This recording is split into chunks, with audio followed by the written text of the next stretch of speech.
नमस्कार, जय हिंद दोस्तों। स्वागत है आपका अपने YouTube channel important MCQ by Sandeep में। दोस्तों, जैसा कि आप जानते हैं कि कल की डेट में हमने आपको गणित सेकंड सेमेस्टर गणित का मॉडल पेपर नंबर 12 उपलब्ध कराया था। वहां पर हमने आपको बताया था कि इस मॉडल पेपर में दिए गए प्रश्नों को आप अच्छे से सॉल्व कीजिए और इसके बाद जब मैं सोल्यूशन वाला वीडियो डालूंगा तो आप अपने आंसर मैच कर लीजिएगा और लास्ट में कमेंट में हमें ज़रूर बताइएगा कि आपके कितने मार्क्स आ रहे हैं। तो दोस्तों, यहाँ पर हम आपके लिए मॉडल पेपर 12 का सोल्यूशन लेकर आए हैं। यहाँ से आप अपने प्रश्नों के उत्तरों को जांच सकते हैं कि आपका जो उत्तर है वो सही है या नहीं। और उसके बाद अगर आपको वो प्रश्न नहीं आता है तो आप उसको कैसे सॉल्व करेंगे वो भी इस वीडियो के माध्यम से सीख सकते हैं। तो चलिए शुरू करते हैं आज का वीडियो। दोस्तों, हम लोग मॉडल पेपर में वो तरह के प्रश्न लेते हैं जहां जो आपकी परीक्षा में आने वाले हैं, उसी तरह के पैटर्न को फॉलो करते हुए हम प्रश्नों को यहां पर बनाते हैं। तो चलिए शुरू करते हैं आज का वीडियो, मॉडल पेपर नंबर 12 का सोल्यूशन वाला वीडियो। यहां पर जो आपके सामने पहला प्रश्न रखा गया है, ये आप देख सकते हैं। यहाँ पर परिमेय संख्या -4/18 के समतुल्य परिमेय संख्या कौन सी है? ऑप्शन आपके सामने दे रखे हैं। तो समतुल्य परिमेय संख्या वह होती है जैसे कोई आपको परिमेय संख्या दे रखी हो, उसमें अंश और हर में दोनों में सेम संख्या से या तो गुणा कर दिया जाए या तो सेम संख्या से भाग दिया जाए। जैसे यहाँ पर -4/18 दे रखी है, ठीक है। तो आप ऑप्शन में देख सकते हैं, जैसे अगर हम इसको काटें तो 2 दूना 4 और 2/9 यानी -2/9, ये एक तरीके से समतुल्य संख्या है। तो यहाँ पर आप देख सकते हैं कहाँ पर 2/9 है या -2/9 है, तो वो है पहले ऑप्शन में 2/-9। तो यही आपका सही उत्तर हो जाएगा। आगे देखते हैं, अगला जो प्रश्न है, किसी समकोण त्रिभुज में कर्ण 26 और आधार 24 दे रखा है, तो लंब आपको ज्ञात करना है। मान के चलते हैं कि ये आपका एक समकोण त्रिभुज दे रखा है, कर्ण आपका ये 26 दे रखा है, आधार आपका 24 दे रखा है और ये आपको लंब ज्ञात करना है। तो कैसे करते हैं, यहाँ पर पाइथागोरस थ्योरम को लगाएंगे। पाइथागोरस थ्योरम क्या कहती है कि कर्ण का स्क्वायर करिए यानी 26 का स्क्वायर कीजिए और आधार स्क्वायर प्लस लंब स्क्वायर इसको कर लीजिए। तो आधार स्क्वायर हो जाएगा 24 और लंब हमें पता नहीं है तो उसको हम लिख देते हैं एल स्क्वायर। तो इसके बाद 26 होता है 676 और 24 होता है 576। तो 24 स्क्वायर जब उस तरफ आएगा तो ये आपका आ जाएगा 676 माइनस 576 बराबर 100, ठीक है। यानी जो आपका लंब का स्क्वायर बराबर 100 हो जाएगा। तो जब लंब का आप स्क्वायर हटाएंगे तो 100 हो जाएगा अंडर रूट में, अंडर रूट में हो जाएगा तो 100 की वैल्यू आ जाएगी 10। तो यहाँ पर जो इसका आंसर आएगा वो आएगा 10। क्लियर हो गई बात।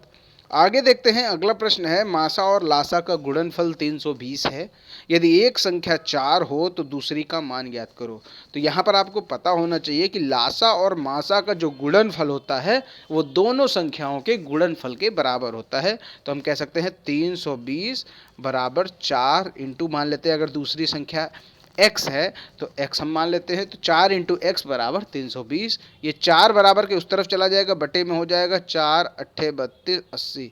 यहाँ जो दूसरी संख्या निकल के आ गई वो हो गई आपके सामने 80, ऑप्शन नंबर 2। आगे देखते हैं, प्रश्न संख्या 4 दे रखा है 101 गुणे 55 प्लस 99 गुणे 55। यहाँ पर आप देख सकते हैं 55 कॉमन है तो 55 को हम लेते हैं बाहर, बचेगा 101 प्लस 99। 101 और 99 होता है 200, तो यहाँ पर हम कह सकते हैं 55 गुणे 200। तो 55 दूना होता है 110 और आगे डबल जीरो लगा देंगे तो हो जाएगा 11,000, इनका गुणनफल आएगा। उत्तर आपका सही होगा ऑप्शन नंबर 3। देखिए ये ऑप्शन में है, आप चाहे जैसे करिए लेकिन आपको आंसर आना चाहिए। अगला जो प्रश्न है, एक वर्गाकार टाइल की भुजा 12 सेंटीमीटर है तो परिमाप आपको निकालना है। तो वर्गाकार जो होगा आकृति उसका परिमाप क्या होता है 4a, ठीक है। तो यहाँ पर 12 गुणे 4 बराबर 48, ठीक है। और जो परिमाप होता है वो सेंटीमीटर में ही निकलता है। तो यहाँ पर जो उत्तर आएगा 48 सेंटीमीटर, ऑप्शन नंबर 3। देखिए पांचों क्वेश्चन बेहद आसान थे, उम्मीद करता हूँ कि 5 के 5 आपके सही हुए होंगे। दोस्तों, अगर आपका कोई भी यहाँ पर गलत हुआ हो तो नीचे हमें कमेंट में बताइए कि आपको ये समझ में नहीं आया इसलिए मेरा गलत हो गया। प्रश्न संख्या 6 है, यहाँ पर समकोण त्रिभुज का आधार और लंब 8 और 6 सेंटीमीटर दे रखा है, समकोण त्रिभुज का क्षेत्रफल ज्ञात करो। यहाँ पर जो लंब होता है वो आपकी ये ऊंचाई होती है, ये वाली, ठीक है। तो इसको कहते हैं लंब, या फिर हम इसको ऊंचाई भी कह सकते हैं। तो यहाँ पर त्रिभुज के क्षेत्रफल का फॉर्मूला लगाया जाएगा 1/2 गुणे आधार गुणे ऊंचाई। तो 1/2 गुणे आधार जो है 8, ऊंचाई आपकी 6 है, तो 2 चौको 8, 4 छंग 24, ठीक है, 24 वर्ग सेंटीमीटर इसका आंसर आ जाएगा। क्लियर हो गई बात। आगे देखते हैं प्रश्न संख्या 7 है x-4 का स्क्वायर प्लस 9x-4। इसको कैसे सॉल्व करेंगे, यहाँ पर आप देख रहे हैं x-4 इसमें भी है और x-4 इसमें भी है। तो यहाँ पर हम x-4 को ले लेते हैं कॉमन। तो यहाँ पर x-4 का स्क्वायर है, यानी x-4 को 2 बार मल्टीप्लाई किया गया है। तो एक बार अगर हम बाहर ले लेंगे तो अंदर एक बार बचेगा x-4। यहाँ पर 9 और x-4 लिखा हुआ, तो x-4 अगर हम यहाँ से ले लेंगे तो बचेगा केवल 9। तो यही यहाँ पर लिखा हुआ है। अब इसको आप सॉल्व कर लीजिए। -4 और +9, एक प्लस का है एक माइनस का है, तो घटेंगे, और जब घटेंगे तो चिन्ह लगेगा बड़े का। तो 9 प्लस का है तो यहाँ पर प्लस का चिन्ह लगा दिया, और 9 - 4 होता है 5। तो प्लस का 5, एक ब्रैकेट में हो गया x-4, एक ब्रैकेट में हो गया x + 5। उम्मीद करता हूँ कि ये आप आसानी से समझ गए होंगे। देखिए, जितना ज़्यादा आप प्रैक्टिस करते जाएंगे ना, उतना ही ज़्यादा आपके लिए ये सब आसान होता जाएगा। प्रश्न संख्या 8 है, एक कक्षा में 45 विद्यार्थी हैं। यदि छात्रों की संख्या छात्राओं की 2/3 हो तो छात्राओं की संख्या ज्ञात करो। कुल संख्या है 45, छात्र की जो संख्या है वो छात्राओं की 2/3 है। अगर हम छात्राओं की संख्या x मान लें तो छात्रों की संख्या हो जाएगी x × 2/3, ठीक है, क्योंकि 2/3 है तो यानी x का 2/3 कर दिया। अब इन दोनों को क्या करिए, इन दोनों को जोड़ लीजिए, क्योंकि एक है संख्या छात्रों की और एक संख्या है छात्राओं की। तो क्या हो जाएगा, इन दोनों को जोड़ के हम 45 के बराबर रख देंगे, तो यहाँ आपकी छात्र और छात्राओं दोनों की संख्या निकल सकती है। यहाँ आप देख सकते हैं छात्राओं की संख्या हमने x मान ली, छात्रों की संख्या जो हो जाएगी वो 2/3x हो जाएगी, और इन दोनों को जोड़कर हमने 45 के बराबर रख दिया। तो ये देख लीजिए, इन दोनों को जोड़ा और 45 के बराबर। अब इसको आप सॉल्व कर लीजिए, इन दोनों को जोड़ लीजिए, मतलब यहाँ हम x/1 मान लेते हैं, तो 3 और 1 का जो लासा निकल के आया 3 आया। अब यहाँ 1 है तो 1 तियाँ होता है 3, तो 3 का जब हम x में गुणा करेंगे हो जाएगा 3x। ये 3 एकम 3 होगा, तो 1 का जब हम 2x में गुणा करेंगे तो 2x हो जाएगा, यानी 3x + 2x। और ये जो 3 है ये बराबर के उस तरफ जाएगा, तो इधर डिवाइड में है तो उधर मल्टीप्लाई में हो जाएगा। यहाँ आप देख सकते हैं ये मल्टीप्लाई में हो गया। 3 2 होता है 5x = 45 × 3।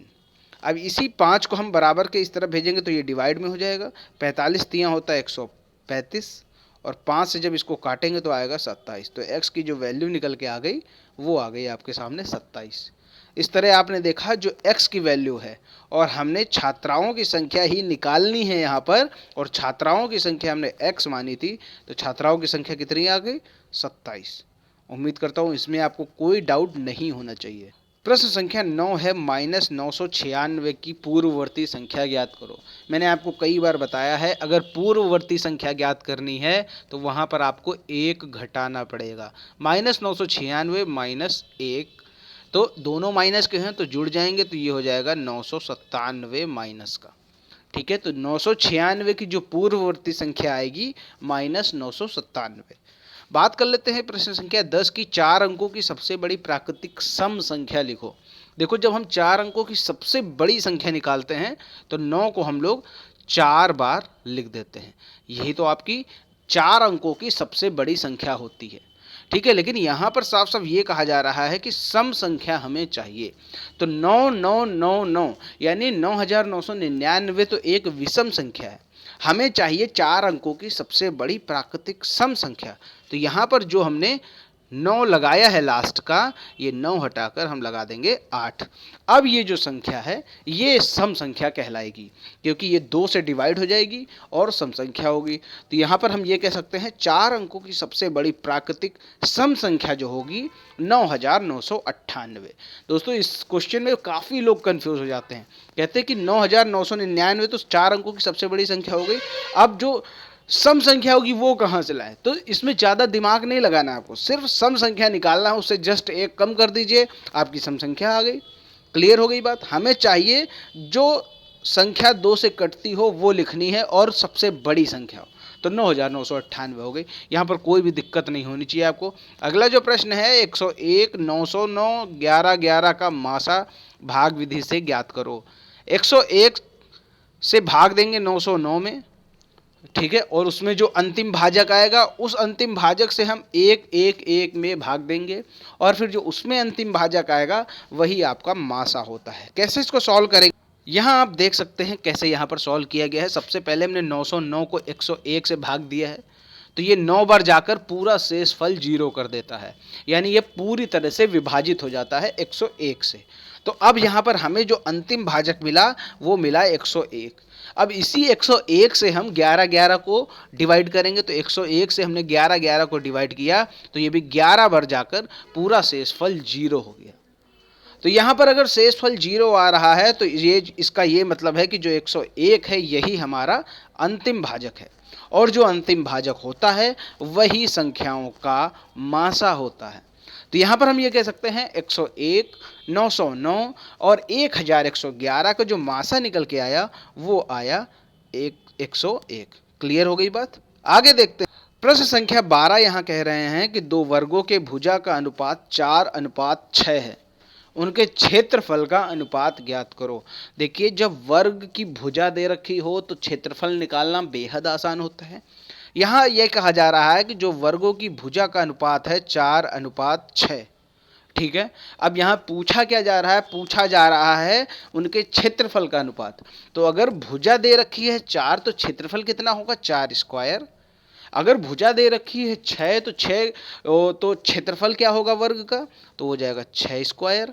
तो अब 4 स्क्वायर अनुपात 6 स्क्वायर निकाल लीजिए, यही आपका क्षेत्रफल का अनुपात होगा। तो 4 का होता है 16, 6 का होता है 36। अब आप इसको काट लीजिए, आखिरी हद तक काट लीजिए इसको।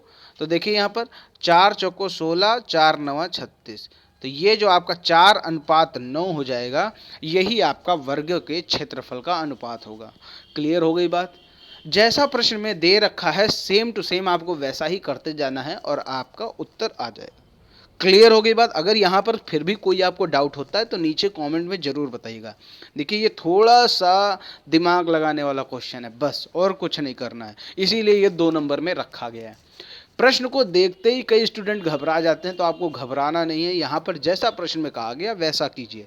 आगे देखते हैं प्रश्न संख्या 13 कह रहा है एक भिन्न का हर उसके अंश से 4 अधिक है। तो अगर हम भिन्न का अंश मान लेते हैं x, तो जो उसका हर होगा वो 4 अधिक होगा, यानी x + 4। यही आपकी भिन्न मानी जाती है, मतलब इस प्रश्न के अकॉर्डिंग यही आपकी भिन्न मानी जाएगी।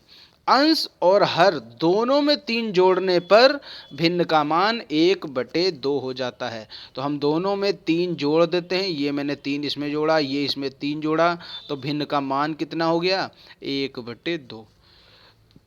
अब ये आपके सामने दे रखा है, आप इसको सॉल्व कर लेंगे तो आपका भिन्न निकल आएगी। फिर उसके बाद प्रश्न में कहा जा रहा है भिन्न का दोगुना कितना होगा। दोगुना निकालना है तो 2 से मल्टीप्लाई कर दीजिए, आपका आंसर आ जाएगा। तो चलिए इसको सॉल्व करके देखते हैं। यहाँ पर आप देख सकते हैं, यहाँ पर हमने भिन्न का अंश x माना, तो भिन्न क्या बनेगी, x/x + 4, और इसके बाद उनमें 3 जोड़ दिया अंश और हर में, तो भिन्न कितनी बन गई, 1/2। जैसा प्रश्न में दिया वैसा कर दिया। अब यहाँ पर आप तिर्यक गुणा कर लीजिए, ठीक है, क्योंकि सॉल्व करने लायक कुछ ज़्यादा बचा नहीं है। तो तिर्यक गुणा कर लिया, तो 2 का जब हम x + 3 में मल्टीप्लाई करेंगे तो हो जाएगा 2x + 6, x प्लस ये 4 3 हो जाएगा 7, x + 7 का जब 1 में मल्टीप्लाई करेंगे तो हो जाएगा x + 7, क्योंकि 1 से मल्टीप्लाई करो तो वही आता है। तो यहाँ पर आप इसको अब सॉल्व कर सकते हैं। ये जो x है इधर आ जाएगा तो 2x - 1 x हो जाएगा। ये 6 है बराबर के उस तरफ जाएगा तो -6 हो जाएगा। तो 2x - x होता है x, और 7 - 6 होता है 1, यानी x की जो वैल्यू निकल के आ गई वो आ गई 1। तो यहाँ पर हम इसमें हम 1 रख देंगे x की जगह, तो ऊपर आएगा 1 और नीचे है x + 4, यानी 1 + 4 हो जाएगा 5। यहाँ पर जो आई भिन्न निकल के आई 1/5, ठीक है। ये चीज़ आपको क्लियर हो गई। अब लेकिन यहाँ पर प्रश्न में पूछा क्या जा रहा है, प्रश्न में पूछ रहे हैं कि भिन्न का दुगुना कितना होगा। अब ये आपके सामने भिन्न आ गई 1/5। अब ये मैं आप लोगों पर छोड़ता हूँ कि भिन्न का दोगुना कितना होगा, नीचे कमेंट में बताएं। कि भिन्न मैंने आपको दे दी 1/5 है, अब भिन्न का दुगुना कितना होगा वो आप हमें नीचे कमेंट में बताइए। आगे देखते हैं, अगला प्रश्न है, एक घनाभ की लंबाई 40 मीटर, चौड़ाई 25 मीटर, ऊंचाई 2 मीटर 80 सेंटीमीटर है, तो घनाभ का संपूर्ण पृष्ठ ज्ञात करो। घनाभ का संपूर्ण पृष्ठ, घनाभ का आयतन, घनाभ का वक्र पृष्ठ, इन सभी के फॉर्मूले रट लीजिए, क्योंकि कभी भी कुछ भी पूछा जा सकता है। तो घनाभ की लंबाई दे रखी है, चौड़ाई दे रखी है, जो ऊंचाई है वो 2 मीटर 80 सेंटीमीटर में दे रखी है, सब कुछ मीटर में दे रखा है, तो हम इसको भी मीटर में ही कन्वर्ट कर लें तो आपको प्रश्न का जो संपूर्ण पृष्ठ है वो निकालना आसान होगा। तो 2 मीटर 80 सेंटीमीटर, तो 80 सेंटीमीटर को हम मीटर में कन्वर्ट कर लेते हैं, तो ये आएगा 0.8। ठीक है, 2 मीटर दे रखा है तो 2 प्लस 0.8 ये हो जाएगा 2.8 मीटर। क्लियर हो गई बात, इसमें कोई डाउट तो नहीं है। जो आपकी ऊंचाई निकल के आ गई वो हो गई 2.8। ठीक है, अब इसमें जो घनाभ का संपूर्ण पृष्ठ होता है उसका फार्मूला लगाकर इसका उत्तर निकाल लेंगे। यहाँ आप देख सकते हैं, हमने लंबाई लिख ली, चौड़ाई लिख ली और जो ऊंचाई 2.8 मीटर हो गई। अब घनाभ का संपूर्ण पृष्ठ का फार्मूला लगा दीजिए, 2 ब्रैकेट के अंदर LB plus BH plus HL। जो L है वो है लंबाई, B है आपकी चौड़ाई और जो H है वो है ऊंचाई। तो ये चीज़ आपको क्लियर होनी चाहिए, इसमें कन्फ्यूज़न नहीं होना चाहिए। तो जो L है 40 और B है 25, तो 40 गुणे 25 हो गया। अब BH है, यानी B है आपकी 25 और H है आपकी 2.8, तो 25 गुणे 2.8 हो गया। HL है यहाँ पर, H यानी ऊंचाई 2.8 है और लंबाई 40 है, तो ये 40 लिख दिया। अब इन सभी को मल्टीप्लाई करके आप आंसर निकाल सकते हैं। 40 गुणे 25 1000, 25 गुणे 2.8 70, 2.8 गुणे 40 112। ठीक है, अब यहाँ पर इन सभी को जोड़ लीजिए तो आएगा 1182। 1182 के जब हम 2 में मल्टीप्लाई करेंगे तो आएगा उत्तर 2364 वर्ग मीटर। क्लियर हो गई बात। ये जो होता है घनाभ का संपूर्ण पृष्ठ का क्षेत्रफल, तो जो क्षेत्रफल होता है वो सदैव वर्ग में ही निकलता है। क्लियर हो गई, ये सब मैं पहले क्लियर कर चुका हूँ आपको। जो परिमाप होता है वो सेंटीमीटर या मीटर, जिसमें भी भुजा दे रखी हो उसमें निकलता है। जो आपका क्षेत्रफल होता है वो चाहे क्षेत्रफल हो, चाहे संपूर्ण पृष्ठ का क्षेत्रफल हो, चाहे वक्र पृष्ठ का क्षेत्रफल हो, वो सब वर्ग में निकलता है। और जो आपका आयतन होता है वो सदैव घन में निकलता है, याद रहेगा। चलिए आगे देख, प्रश्न संख्या 15 यहाँ पर कहा जा रहा है 10-10 के वर्ग विस्तार पर आंकड़ों को विभाजित कर बारंबारता सारणी बनाइए। इस तरह के प्रश्न मैं हर मॉडल पेपर में आपको करा रहा हूँ, क्योंकि निश्चित रूप में ये क्वेश्चन आपकी परीक्षा में जरूर आएगा। सबसे पहले यहाँ पर हमें वर्ग विस्तार बनाना होता है। वर्ग विस्तार बनाने के लिए हमें चाहिए क्या, सबसे छोटी संख्या और सबसे बड़ी संख्या। तो यहाँ पर सबसे छोटी संख्या आप देख सकते हैं कौन सी है, वो है 10। ठीक है, अब 10 है यहाँ पर, तो हमें जो वर्ग विस्तार शुरू करना होगा, ये 10-10 के वर्ग विस्तार हैं, तो हम शुरू करेंगे 10 से 20 के। ठीक, 20 से 30, 30 से 40, 40 से 50। और यहाँ पर हमें ये देखना है सबसे बड़ी संख्या कौन सी है। तो सबसे बड़ी संख्या हमें दिख रही है 56। ठीक है, अगर आपको कोई और दिख रही हो तो नीचे कमेंट में बताइएगा, मुझे तो 56 दिख रही है यहाँ पर। तो जो 56 से बड़ी होगी 10 के गुणांक में, याद रहेगा, 56 से बड़ी देख लीजिए 10 के गुणांक में। तो 56 से जो बड़ी संख्या है और 10 के गुणांक में है वो है 60। तो यहाँ पर हम 10 से 20, 20 से 30, 30 से 40, 40 से 50 और 50 से 60 तक वर्ग अंतराल को खींचेंगे। उसके बाद जो 10 और 20 के बीच में जो संख्या आएगी उसकी बारंबारता ढूंढकर यहाँ से, जैसे 10 और 20 के बीच में कितनी संख्या है हम यहाँ पर गिनने का प्रयास करते हैं। 1, 2 और आपका 3, सिर्फ 3 संख्या ही यहाँ पर 10 से 20 के बीच में है। तो हम लिखेंगे 10 से 20 के जो वर्ग विस्तार लिखेंगे, उसके बाद यहाँ पर लिख देंगे 3 और बीच में जो टैली मार्क का कॉलम होगा वहाँ पर टैली मार्क खींच देंगे। कैसे यहाँ पर किया गया, यहाँ पर आप देख सकते हैं, पहला कॉलम है क्रम संख्या का, दूसरा कॉलम है वर्ग अंतराल का या फिर वर्ग विस्तार का, जो भी लिखना चाहें, और तीसरा कॉलम है टैली चिन्ह का, चौथा कॉलम है बारंबारता का। तो 10 से 20 के बीच में आपने देखा 3 थे, तो यहाँ पर 3 टैली चिन्ह लगा दिए। 20 से 30 के बीच में 3 बारंबारता है, आप चाहे तो गिन सकते हैं प्रश्न में, और यहाँ पर हमने 3 टैली चिन्ह लगा दिए। 30 से 40 के बीच में 4 है तो 4 टैली चिन्ह, 40 से 50 के बीच में 4 है तो 4 टैली चिन्ह, 50 से 60 के बीच में 2 हैं तो 2 टैली चिन्ह। यहाँ पर मैं फिर से आपको एक चीज़ और रिपीट कर देता हूँ, बार बार मैं हर वीडियो में ज़रूर बताता हूँ कि जो आपका मान लीजिए अगर 30 है तो वो किस में काउंट होगा, वो 20 से 30 वाले में काउंट होगा कि 30 से 40 वाले में काउंट होगा। ये चीज़ बार बार मैं क्लियर करना चाहता हूँ ताकि आपसे परीक्षा में गलत ना हो। जो 30 है वो आपका 30 से 40 में काउंट होगा। क्यों? क्योंकि हम जो वर्ग अंतराल होता है उसमें निम्न सीमा लेते हैं, उच्च सीमा नहीं लेते। अगर यहाँ पर हम कहें कि 40 किस में आएगा, ठीक है, तो 40 किस में आएगा, 40 इसमें आएगा, ठीक है। 30 किस में आएगा, 30 इसमें आएगा। क्लियर हो गई बात। अगर यहाँ पर 60 संख्या भी दी होती, 60, अब बताइए यहाँ पर 60 कहाँ आता।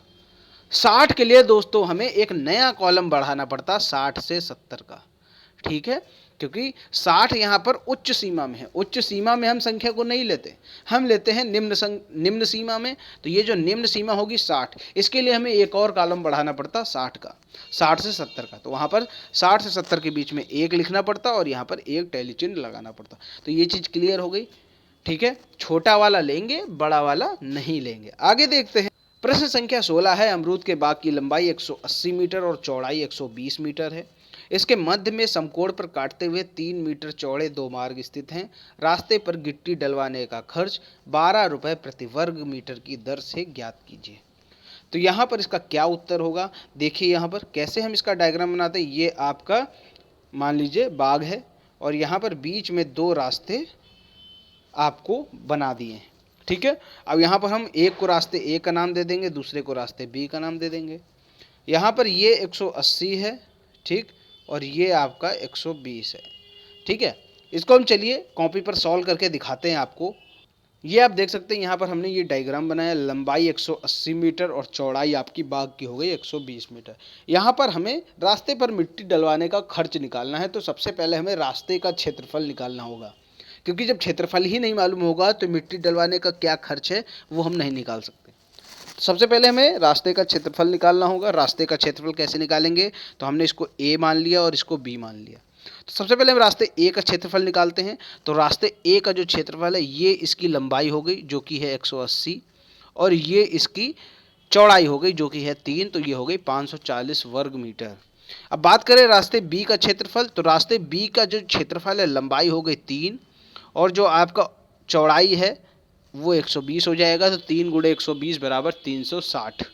क्लियर हो गई बात। अब यहाँ पर इन दोनों मार्ग द्वारा, जैसे मान लीजिए ये मार्ग यहाँ से यहाँ गया और ये यहाँ से यहाँ गया है, तो जो बीच का मार्ग है वो दोनों रास्ते कवर कर रहे हैं। जो बीच का क्षेत्र है, जितना ये मैंने लाल से रंग दिया है, ये क्षेत्र दोनों रास्ते कवर कर रहे हैं। तो हमें अगर किसी का क्षेत्रफल निकालना है तो एक ही बार तो निकालना पड़ता है। ऐसा तो नहीं हमने दो बार उसको काउंट कर लिया, दो बार काउंट नहीं करेंगे। इसीलिए हमें क्या करना होगा, इस क्षेत्रफल का जो ये जो एरिया है इस क्षेत्रफल को हमें एक बार घटाना होगा कुल क्षेत्रफल में। तो यहाँ पर हम निकाल लेते हैं उभयनिष्ठ मार्ग का क्षेत्रफल। या उभयनिष्ठ मतलब जो दोनों रास्तों द्वारा कवर किया गया है वो क्षेत्रफल कितना होगा, तो वो आपका लगभग ऐसे बन रहा है बीचों बीच का। तो 3 लंबाई 3 चौड़ाई, तो 3 तिया 9 वर्ग मीटर आपका उभयनिष्ठ मार्ग का क्षेत्रफल आ गया। क्लियर हो गई बात। अब यहाँ पर कुल रास्ते का क्षेत्रफल निकाल लीजिए। रास्ते ए का क्षेत्रफल, रास्ते बी का क्षेत्रफल, दोनों को ऐड करके उभयनिष्ठ मार्ग का क्षेत्रफल घटा दीजिए। तो ये आपके सामने 900 माइनस 9 891 वर्ग मीटर। तो रास्ते का क्षेत्रफल कितना निकल के आ गया, 891 वर्ग मीटर। अब रास्ते पर हमें डलवानी है मिट्टी। मिट्टी डलवाने का खर्च है 12 रुपये प्रति वर्ग मीटर। 1 वर्ग मीटर पर खर्चा 12 रुपये आ रहा है। तो 891 गुणे 12 करेंगे तो 891 वर्ग मीटर का खर्चा हमें पता चल जाएगा। जो कुल रास्ते का क्षेत्रफल है उस पर मिट्टी डलवाने का खर्चा कितना आएगा, 10,692। 891 को 12 से गुणा कर दिया तो आपका रास्ते पर मिट्टी डलवाने का खर्च निकल आया। उम्मीद करता हूं कि इस तरह के प्रश्न आपके दिमाग में बिल्कुल सेट हो गए होंगे, छप गए होंगे, क्योंकि मैंने इन्हें इतने बार करा दिया है। आगे देखते हैं। और इस तरह के क्वेश्चन पर मैं एक पूरा वीडियो बना चुका हूं। रास्ते के क्षेत्रफल से संबंधित एक वीडियो मैंने बनाया, अगर वो आपने नहीं देखा तो उसको देख लीजिए तो आपको और ज़्यादा क्लियर हो जाएगा। 1.2 किलोमीटर दूर खड़े बालक को कोई आवाज़ 4 सेकंड बाद सुनाई देती है तो ध्वनि की चाल किलोमीटर प्रति सेकंड में ज्ञात करो। इसको कैसे सॉल्व करेंगे ये आप यहाँ पर देखिए। दूरी यहाँ पर 1.2 किलोमीटर दे रखी है, समय दे रखा है 4 सेकंड, तो ध्वनि की 4 किलोमीटर प्रति सेकंड में निकालनी है। यहाँ आप देख सकते हैं चाल बराबर दूरी बटे समय होता है। दूरी दे रखी है 1.2 किलोमीटर और समय दे रहा है 4 सेकंड, तो ये आप इसको सॉल्व कर लीजिए तो 0.3 किलोमीटर प्रति सेकंड इसका उत्तर आ जाएगा। दोस्तों ये जो क्वेश्चन है ये थोड़ा मिसप्रिंट हो गया। दरअसल मैं क्वेश्चन कुछ और देना चाह रहा था आपको और यहाँ पर प्रिंट कुछ और हो गया, तो आपसे मुझे यही क्वेश्चन पूछना पड़ा। दरअसल मैं क्वेश्चन जो पूछना चाह रहा था आपसे वो ये है कि दूरी दे रखी है 1.2 किलोमीटर और जो समय दे रखा है वो 4 सेकंड का दे रखा है, तो चाल हमें चाहिए थी किलोमीटर प्रति घंटा में। वहाँ पर गलती से सेकंड टाइप हो गया था, तो सेकंड निकालने में तो वो तो बहुत आसान हो जाता, किसी तरह सीधा आपको डिवाइड कर देना था, हो गया क्वेश्चन आपका। वो तो 1 नंबर के लायक भी क्वेश्चन नहीं था। लेकिन यहाँ पर किलोमीटर प्रति घंटा में मैं पूछना चाह रहा था, तो इसको कैसे सॉल्व करेंगे इसको भी आप देख लीजिए। तो यहाँ पर दूरी किलोमीटर में दे रखी है, समय 4 सेकंड दे रखा है, किलोमीटर प्रति घंटा में चाल निकालनी है। तो किलोमीटर प्रति घंटा में चाल कैसे निकलेगी? या तो आप समय को घंटे में बदल लो तो निकाल लो आप, या तो आप इसको मीटर में बदल लो तो आपकी चाल जो है वो मीटर पर सेकंड में आ जाएगी, और फिर उसको 18/5 से गुणा करके 18/5 से गुणा करके आप किलोमीटर प्रति घंटा में निकाल सकते हैं। तो यही हमने किया है। दूरी 1.2 किलोमीटर है तो हमने इसको 1000 से मल्टीप्लाई करके मीटर में कन्वर्ट कर लिया। ठीक है, मीटर में कन्वर्ट करने के बाद हम इसमें चाल का फॉर्मूला लगा देंगे, दूरी बटे समय। दूरी 12,000 मीटर है और समय आपका 4 सेकंड। 12,000 बटे 4 हो गया 3,000 मीटर पर सेकंड चाल निकल के आ गई। अब हमें चाहिए चाल किसमें? किलोमीटर प्रति घंटा में। तो किलोमीटर प्रति घंटा में चाल निकालने के लिए 18/5 से हमें गुणा करना पड़ता है। तो चाल जो है वो 3,000 गुणे 18/5, इसको हमने काट लिया, 5 छक्के 30, 600, 600 गुणे 18 हो जाएगा 10,800 किलोमीटर प्रति घंटा। यानी यहाँ पर जो ध्वनि की चाल होगी, ध्वनि तो काफ़ी तेज चलती है, 10,800 किलोमीटर प्रति घंटा यहाँ पर चाल निकल के आई।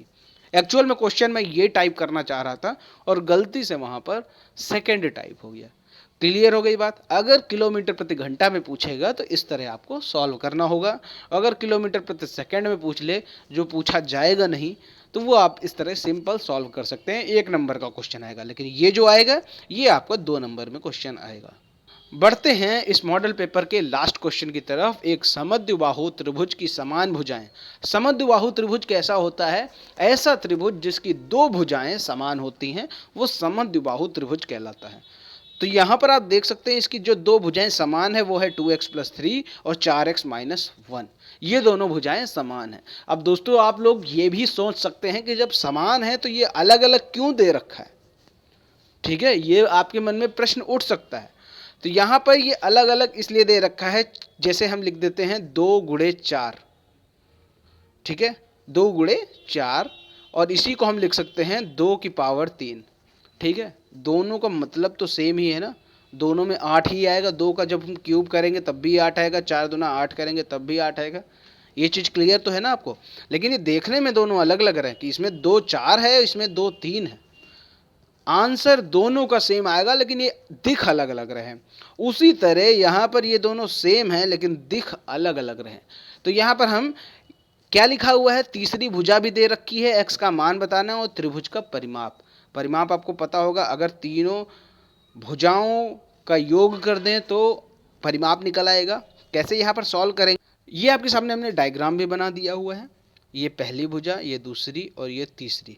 तो यहाँ पर जो समान भुजाएं 2x + 3 और 4x - 1, जब ये दोनों समान है तो इन दोनों को रख देते हैं हम बराबर। 2x + 3 बराबर 4x - 1। ये बराबर हमने इसलिए रखा है क्योंकि हमें यहाँ पर x की वैल्यू चाहिए, और इन दोनों को बराबर रखने के बाद ही हमें x की वैल्यू पता चलेगी। तो ये 2x + 3 4x - 1 को बराबर कर दिया, 4x इधर आएगा, 2x - 4x हो जाएगा।